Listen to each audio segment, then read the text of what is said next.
Reader Show. Today we're afield at Bronner's Christmas Wonderland to speak with their president and CEO, Wayne Bronner. Thank you for having us here. Nice to meet you, Andrew. So, let's start off with your history. How did your father get this place started? Well, he was a mason, actually. My grandfather, they were masons when they came over from Germany. They passed on the trade from father to son and so forth. And Wally was my dad. He was he worked long enough to know that it was not what he wanted to do. He wanted to be an artist instead. So he was a window trimmer and a sign painter and so forth. One particular morning he was trimming the window in Jennison Hardware Store in Bay City, and some merchants from Clare, Michigan came in and they inquired whether they had any Christmas decorations for sale, and he said, "We don't have anything like that."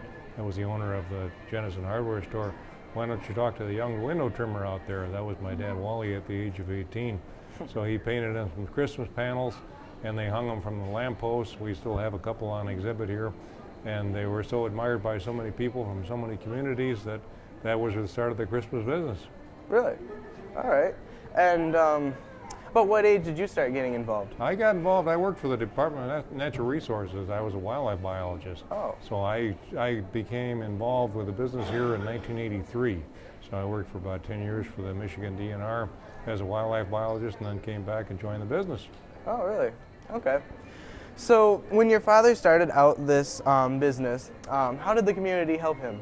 They helped very well, because Frankenmuth is a tourist place, essentially. We have only 5,000 people live in Frankenmuth. We have about 3 million visitors per year.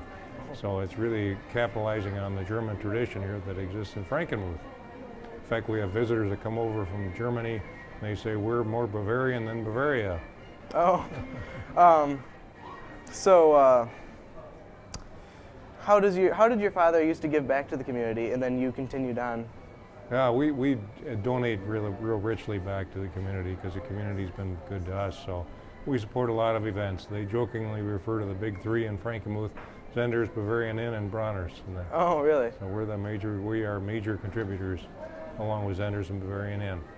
So, what kind of programs do you have for families to come down and get in the Christmas spirit? They want to experience Christmas year-round. We have 50,000 different things on items, excuse me, and they like the Christmas experience, no matter what time of year it is. It can be February, July, and before you know it, they're filling the baskets with Christmas goodies, singing along with the Christmas carols.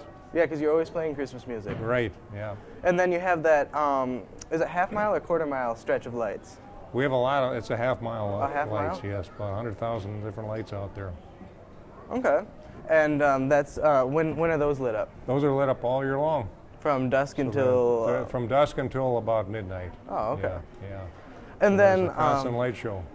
Then let me ask you about that Silent Night Chapel you have out there. How did that get started? All right, there were two roads that came together, and they formed a Y Street and M83. And it's a desirable location for a gas station or a McDonald's or a fast food place and so forth. So we had a lot of offers. People wanted to buy that, but Wally, my father, said, "No, we're going to hang on to that. We're going to think of something special." And he visited the original Silent Night Chapel over in Oberndorf, Austria, on one of his buying trips. And he said, "That's what we should build over there, a replica of the Silent Night Memorial Chapel." So that was built in 1992, and we've had millions of people come through since then. Okay. And I heard that someone from the Bronner's family helped build it. Yes, that was the Bronner Builders, actually. The Oh. Bronner building segment of the family, they continued building buildings. Oh, really? So they built a lot of the buildings in Frankenmuth. Oh, okay. I didn't know that. So that was my second cousin, Ron Bronner.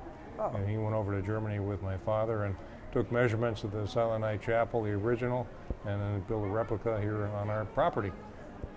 Okay. So what kind of legacy do you think that your father left here in Frankenmuth? Yeah, he's well spoken of, so he was a very famous guy. He knew everybody and anybody, so you just mention Wally Bronner's name and you'll get a smile. Yeah, he was very, very religious and donating to the church and all the activities in Frankenmuth, so very supportive of the community. Okay. So, some programs you have here at Bronner's, you have the movie theater. Yes. What kind of things do you play there? We show the world of Bronner's. People want to know what the origin of the store was, and so that characterizes the store pretty well. And we also have the Wally Bronner story. They want to know who the man was behind the vision, and that was Wally Bronner, my father. So we show the Wally Bronner video and then the Silent Night video also, which it captures the origin of Silent Night in Austria and how it was brought around the world. Oh, okay.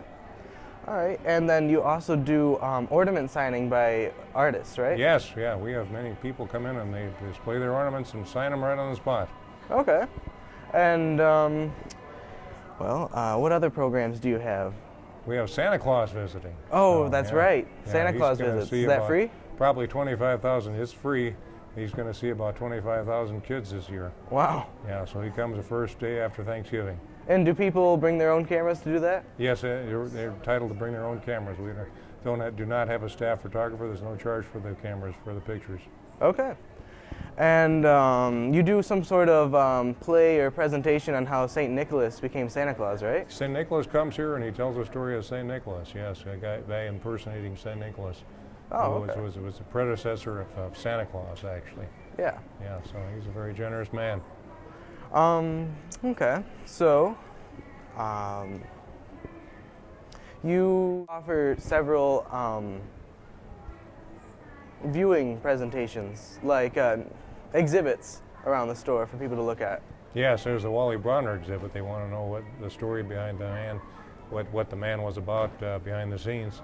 So we have an exhibit of Wally Bronner, and then we also have an exhibit, one of every Hummel that was ever produced, Hummel figurines. Oh, really? So that's in our program center. There are several thousand. And one thing that I like is you have little places around the store where you have lots of, you have like a Christmas tree or a nativity scene, and people can take pictures there. Very much so, yes, yeah. We firmly believe that Christ is the center of Christmas. Yeah.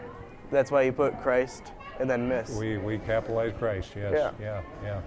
All right. Is there anything else you'd like to say? I think you covered it quite well. Thank you for letting me come down here. Absolutely, Brandu, yeah. We appreciate it very much. All right, well, thank you for watching.